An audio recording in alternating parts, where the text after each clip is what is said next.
Hi అండి. అందరికీ నమస్కారం. Welcome to my channel. ఈ వీడియోలో ఏపీ ప్రభుత్వ ఉద్యోగులకు మరియు పెన్షనర్లకు ఫిబ్రవరి నెల, మార్చిలో జమ అయ్యే జీతాలు మరియు పెన్షన్లు తాజా సమాచారం గురించి అయితే తెలుసుకుందాము. వీడియో అయితే ఎక్కడ గాని స్కిప్ చేయకుండా ఎండ్ వరకు చూసేయండి. అప్పుడు ఇన్ఫర్మేషన్ పూర్తిగా అర్థమవుతుంది. అలాగే వీడియో చూస్తున్న ప్రతి ఒక్కరు వీడియోకి లైక్ చేయండి ఫ్రెండ్స్. ఈ వీడియోని తోటి ఉద్యోగ, పెన్షన్ మిత్రులతో అయితే షేర్ చేయండి. కొత్తగా మన ఛానల్ చూస్తున్నవారు ఇంకా ఎవరైనా సబ్స్క్రైబ్ చేసుకున్నట్లయితే వెంటనే మన ఛానల్‌ని సబ్స్క్రైబ్ చేసుకోండి. సో, దీని ద్వారా నేను చేసే లేటెస్ట్ వీడియోస్ అన్నీ మీ వరకు రీచ్ అవుతాయి. ఇక ఆలస్యం చేయకుండా వివరాల్లోకైతే వెళ్ళిపోదాము. ఫ్రెండ్స్, ఇక విషయానికొచ్చినట్టయితే ఆంధ్రప్రదేశ్ రాష్ట్ర ప్రభుత్వ రంగంలో విధులు నిర్వర్తిస్తున్నటువంటి ఉద్యోగులు మరియు తమ సుదీర్ఘ సర్వీస్‌ను ముగించుకొని విశ్రాంతి తీసుకుంటున్నటువంటి గౌరవనీయులైన పెన్షనర్లకు ఒక అత్యంత కీలకమైన సమాచారం అందుబాటులోకొచ్చింది. ప్రస్తుత ఫిబ్రవరి నెలకు సంబంధించి జీతాలు, పెన్షన్లు వివరాలతో కూడిన పే స్లిప్స్ అధికారికంగా జనరేట్ చేయబడ్డాయి. ఇవి ఇప్పుడు ఆన్‌లైన్ పోర్టల్‌లో డౌన్‌లోడ్ చేసుకోవడానికి సిద్ధంగా ఉన్నాయి. సో, ప్రతి ఒక్క ఉద్యోగి మరియు పెన్షనర్ తమ వ్యక్తిగత లాగిన్ వివరాలను ఉపయోగించి ఈ పే స్లిప్స్‌ని వెంటనే డౌన్‌లోడ్ చేసుకోవాలని అయితే కోరడమైనది. ఇంకా ఎవరైనా డౌన్‌లోడ్ చేసుకున్నట్లయితే వారి కోసమండి.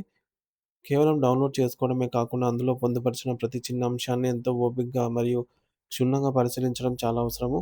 ముఖ్యంగా ప్రభుత్వం మీ జీతం నుంచి లేదా పెన్షన్ నుంచి మినహాయించిన వివిధ రకాల డిడక్షన్స్ అంటే కోతలేమైనా ఉన్నాయా అని, అవి నిబంధనల ప్రకారంగా ఉన్నాయా? లేదా అనేది సరిచూసుకోవాలి. ఒకవేళ ఏమైనా పొరపాట్లు ఉన్నట్లయితే వాటిని సకాలంలో గుర్తించి సరిచేయించుకోవడం ఇదే సరైన సమయం అన్నమాట. ఈ ఒక్కరోజే. ఇకపోతే ఫిబ్రవరి నెల అనేది ఆర్థిక సంవత్సరం ముగింపుకు దగ్గరగా ఉండే నెల కాబట్టి, ఈ నెల జీతంలో ఆదాయపు పన్ను అంశం చాలా ప్రాధాన్యత సంతరించుకుంటుంది. సో, రాబోయే 2026, 27 ఆర్థిక సంవత్సరానికి సంబంధించినటువంటి ముందస్తు అంచనాలు మరియు ప్రస్తుత 25, 26 2025, 26 సంవత్సరానికి సంబంధించిన తుది పన్ను లెక్కింపులు ఈ నెల పే స్లిప్‌లో ప్రతిబింబిస్తాయి. ప్రధానంగా మీ వార్షిక ఆదాయం ఆధారంగా మినహాయించాల్సిన అడ్వాన్స్ టాక్స్ కటింగ్స్ అయితే ఈ నెల జీతంలో ఎక్కువగా ఉండే అవకాశం ఉంది. గత 10 నెలల్లో ఒకవేళ పన్ను తక్కువగా మినహాయించి ఉంటే, ఆ మిగిలిన పన్ను మొత్తాన్ని గూడా ఈ ఫిబ్రవరి నెలలోనే సర్దుబాటు చేస్తారు. అందుకే మీ టాక్స్ ప్లానింగ్‌ను ఒకసారి నిశితంగా పరిశీలించుకొని, మీరు సమర్పించిన పొదుపు వివరాలను పరిగణలోకి తీసుకోబడ్డాయో లేదో చెక్ చేసుకోండి.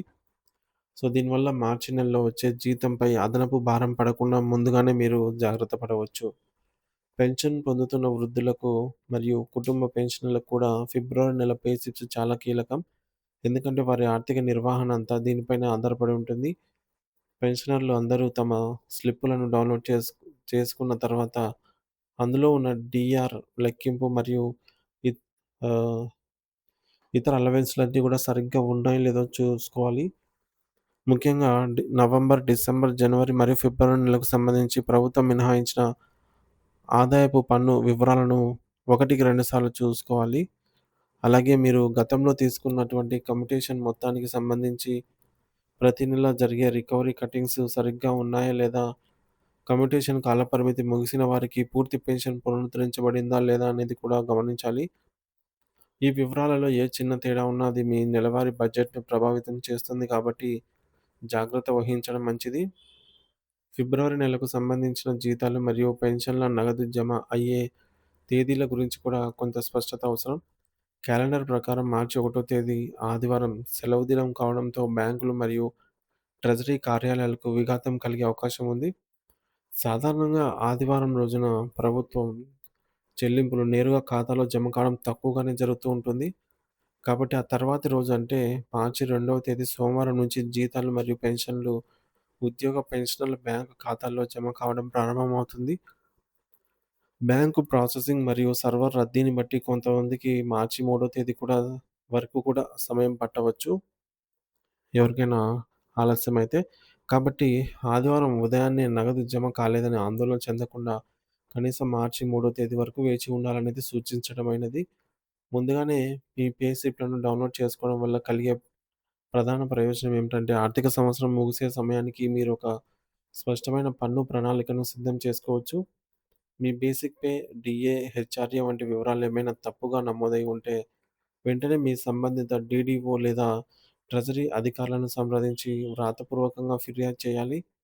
ఇలా చేయడం ద్వారా భవిష్యత్తులో వచ్చే ఇన్‌కమ్ టాక్స్ నోటీసుల నుంచి మరియు ఇతర ఆర్థికపరమైన చిక్కుల నుంచి మిమ్మల్ని మీరు కాపాడుకోవచ్చు. మరి ప్రతి నెల మీ యొక్క పెన్షన్ లేదా జీతం వివరాలను రికార్డు రూపంలో భద్రపరచుకోవడం వల్ల లోన్ల కోసం దరఖాస్తు చేసుకునేటప్పుడు లేదా ఐటీ రిటర్న్స్ దాఖలు చేసేటప్పుడు మీకు ఎంతో సులభంగా ఉంటుంది. ఏమైనా సాంకేతిక సందేహాలు ఉంటే మీ శాఖలోని అకౌంట్స్ విభాగాన్ని సంప్రదించి సందేహాన్ని నివృత్తి చేసుకోగలరని అయితే ఆశించడమైనది. సో, ఇది ఫ్రెండ్స్ ఇప్పటివరకున్న ఫిబ్రవరి నెల జీతాలు పెంచిన తాజా సమాచారము. బిల్లులలో కదలికను బట్టి ఎప్పటికప్పుడు తాజా సమాచారాన్ని మన ఛానల్ ద్వారా అందిస్తూనే ఉంటాను. అలాగే మరొక ముఖ్యమైన విషయం ఏంటంటే, ఈరోజు లాస్ట్ డేట్ అనమాట. ఎవరైతే ఇంకా లైఫ్ సర్టిఫికేట్ ఇవ్వలేదో వారి కోసము. ఆల్రెడీ లైఫ్ సర్టిఫికేట్ ఇచ్చి ఉంటే మీరు మీ యొక్క లైఫ్ సర్టిఫికేట్ స్టేటస్‌ని చెక్ చేసుకోండి. సో, అక్నాలెడ్జ్‌మెంట్‌లో చూసుకోండి. 1, 2 సార్లు మీ డీటెయిల్స్ అన్నీ కరెక్ట్‌గా ఉన్నాయా లేదా? మీరు పెన్షన్ తీసుకుంటున్నటువంటి సబ్ ట్రెజరీ ఆఫీస్ నేమ్ ఉందా? వేరే నేమ్ ఉందా? అనేది చెక్ చేసుకోగలరు. సో, కొంతమందికి గతంలో 2 వేరు వేరు పేర్లు ఉండటం వల్ల వారికి లైఫ్ సర్టిఫికేట్ సబ్మిట్ కాలేదు. కాబట్టి అలాంటి సమస్య ఏమన్నా ఉంటే వెంటనే మళ్ళీ ఈరోజే రీసబ్మిట్ చేయండి. ఇదొక్కటే లాస్ట్ డేట్ కాబట్టి తర్వాత మార్చి నెల నుంచైతే పెన్షన్ ఆగిపోయే ప్రమాదం తప్పుతుంది. సో, అలాగే బిల్లుల కదలికను బట్టి ఎప్పటికప్పుడు తాజా న్యూస్ మన ఛానల్ ద్వారా అందిస్తూనే ఉంటాను. ఇంకా ఎవరైనా సబ్స్క్రైబ్ చేసుకోకపోతే మన ఛానల్ వెంటనే సబ్స్క్రైబ్ చేసుకొని అప్డేట్స్ అయితే ఫాలో అవుతూ ఉండండి. Thank you for watching this video.